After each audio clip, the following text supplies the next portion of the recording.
안녕하십니까. 2월 17일 수요일 오전 11시를 넘기는 시간입니다.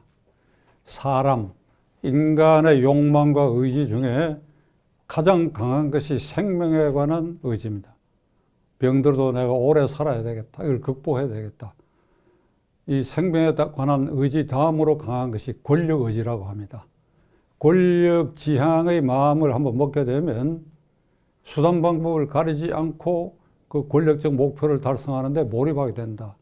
그런 개인들이 모여서 권력 집단을 이루어서 정권을 쟁취했다. 그럼 그 정권을 유지 연장하기 위해서는 천둥벌거숭이가 되어서 후일 역사에 지탄받을지도 모르지만은 수단 방법을 가리지 않고 그 일에 몰두하게 된다. 우리는 4월 7일 서울 부산시장의 보궐선거를 앞두고 이런 현상을 목도하게 됩니다. 가장 혈안이 되어 있다. 혈안이라는 말 나쁜 뜻은 아니죠.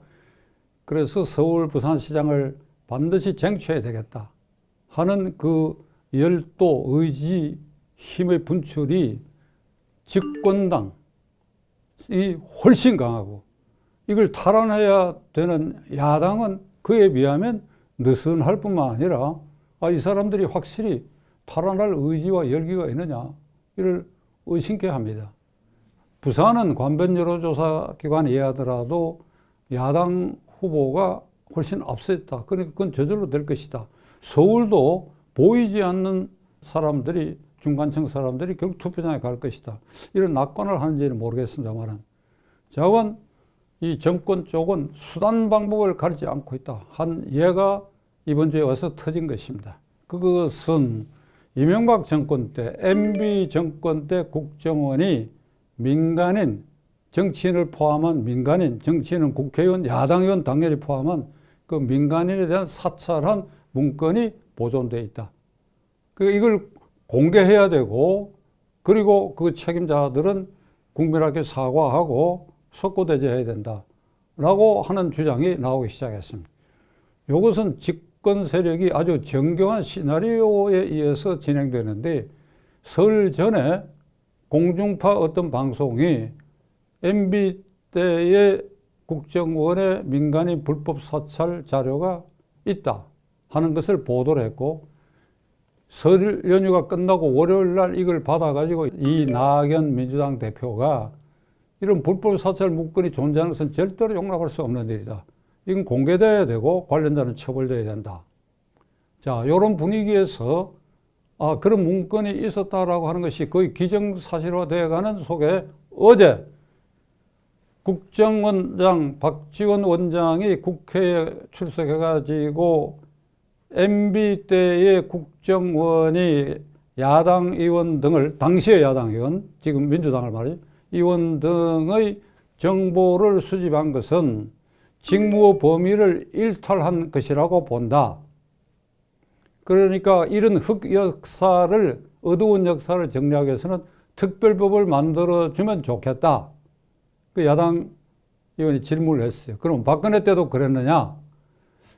업무의 연속성상 그럴 수도 있다. 그러나 지금 확실히 내가 확인을 해줄 수는 없다. 또 야당이 질문했습니다. DJ 노무현 때, 김대중 노무현 대통령 때는 불법 사찰이 없었느냐? 김대중 대통령 때 두 사람의 국정원장이 사찰로 구속된 일이 있는데 없느냐? 그것은 개인적 일탈이다. 개인적 일탈 5자로. 이렇게 말하니까 순간적으로 그때 있었던 일은 몇몇 개인이 개인적 차원에서 이 불법 행위를 한 거 아닌가. 이렇게 호도되게끔 개인적 일탈이라고 얘기했습니다. DJ 정부 때의 일을 개인적 일탈이라고 하면 소도 웃을 일이죠. 그러니까 임동원, 신건 두 국정원장이 아주 최신 도청기를 수입하고 이래가지고 감청하고 도청했다 하는 것이 탄로 나가지고 구속됐는데 그래 국정원장이 책상머리에 앉아가지고 수입하고 도청 시설 장치하고 했다 그러면 그 개인적 일탈이라고 할 수 있죠. 그 조직이 움직인 것이죠. 그러니까 박지원 원장이 아주 말을 교묘하게 하는 능력이 있는데 이 개인적 일탈이라고 그랬습니다. 다음으로 문재인 정권 들어서고 10년 지난 그 일에 대해서 국정원의 적폐를 청산하기 위한 이 태스크포스를 팀을 만들어 그 팀장이 잘 알려진 친운동권의 대부 역할을 하는 어느 대학 교수가 그걸 맡았어요. 지금도 그 사람 어떤 요직을 맡고 있는데, 그리고 비밀인가 취급 허가도 받지 않고 국정원의 모든 자료를 다 파헤쳐 봤대요. 그럼 그때 문제가 될 만한 사찰 자료가 있었다 그러면 그때 이미 탄로날 것이다. 그렇게 잠잠했지 않느냐. 그러고 MB 정권의 국정원장 원세훈, 그건 장기형을 받았는데 여러 죄목으로. 그럼 그때 불법이 드러났다고 한다면 조사를 했을 테니까 그건 없었지 않느냐. 그리고 박근혜 정권 때 국정원장 3사람 모두 구속되는데 그 구속 과정에서도 그러한 일이 있다 그러면 그 범죄사실이 더 쉬워져야 되는데 그런 게 없지 않느냐. 공중파 방송이 이른바 불법 사찰 문건이 존재했다. 폭로성 기사를 쓰고 월요일 날 이낙연 대표가 그걸 받아서 용납할 수 없는 일이다. 그러고 이어서 국정원장이 그런 존재가 있다. 이렇게 됐어요. 이런 과정에 이제 벌써 현상으로 나타난 것은 이 전술을 구사한 것은 MB 때 국정원에 불법이 있다고 한다면 현재의 야당의 지지율을 떨어뜨리고 야당의 도덕성을 흠집을 내는 것이 첫째 목적이고, 둘째로는 구체적으로 이번 서울 부산시장 선거의 야당 후보에게 상처를 입힐 수 있는 자료라고 판단한 것 같아요. 그 당장은 부산시장 야당 예비 후보인 박형준 후보가 MB 정권 때의 정무수석 자리에 있었다. 그 정무수석이라고 하면 국정원하고도 관련이 있고 그렇게 해서 그 사찰 사실을 몰랐을 리가 없느냐. 이래서 아니나 다를까 민주당의 부산시장 예비 후보 중에 가장 유력한 김영춘 후보가 당장 어제 그저께부터 박형준 씨는 이실직고해라, 공개 사과해라, 사퇴하라는 얘기까지 아마 나온 것 같아요. 이렇게 이제 몰아붙이고 있습니다. 사찰은 불법한 방법으로 뒤를 캐는 것이지요. 미행, 도청, 감청, 불법으로 증거를 수집하는 걸 말하고, 정보기관이나 일반 행정기관도 유관 관련 인사들에 대해서는 자료를 수집하는데, 예를 들면 네이버에 축적된 거라든지 신문에 나오는 거라든지 국회 속기록이라든지 이런 걸 어떤 의원이 이런 발언을 했다. 그래서 그 성향을 일탈하고 하는 것은 그건 사찰이라고 볼 수 없지요. 국정원에 지금 MB 때의 민간인, 특히 국회의원, 야당 의원에 대한 정보가 어느 수준인지는 모르겠으나 아마 대수롭지도 않고 문제가 되지 않을 것입니다. 그러니까 지금까지 전혀 문제되지 않았지 않아요. 그 선거가 임박해서 이런 이제 돌출적 자료를 끄집어내가 야당을 약화시키고 유력한 야당 후보에 상처를 입히려고 하는 이 작전에 대해서 시민인 우리가, 국민인 우리가 두 눈 부릅뜨고 이걸 지켜봐야 할 것입니다.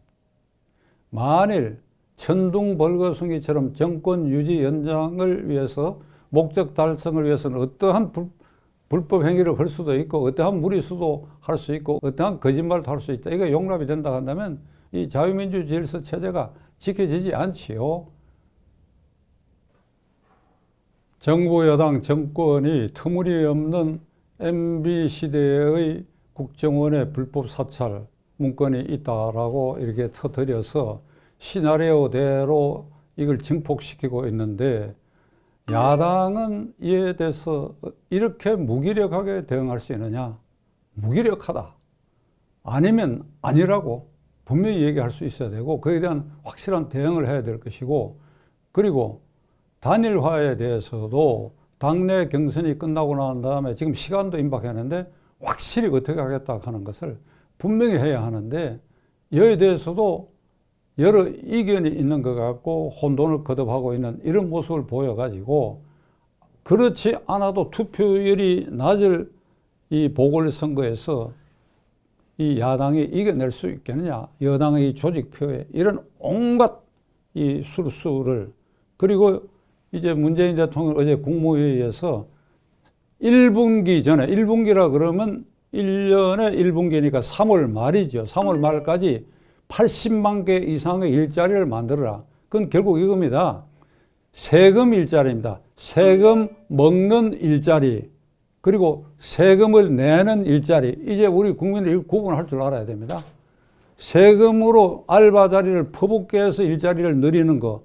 이것은 세금을 깎아먹는 일자리고, 기업이 좋은 일자리를 만들어서 그 일자리 주인공이 열심히 일하고 내는 세금, 그들이 내는 세금을 내는 일자리, 세금을 내는 일자리를 많이 키워야죠. 그러면 친기업 정책을 해야 되는데 완전히 거꾸로 해놔놓고 세금 먹는 일자리를, 선거 급하니까 이제 뭐 90만 개를 늘린다고 하는데, 자, 그거 늘리고 이런 온갖 공작적 국정원 문건 같은 거 퍼뜨리고, 이 야당이 견뎌낼 수 있겠느냐? 이게 뜨거운 철판 위에 끓는 물에 잠겨 있는 개구리 모습이 오늘날 야당 같다. 이게 아주 통탄할 일입니다. 정신들 좀 차리세요.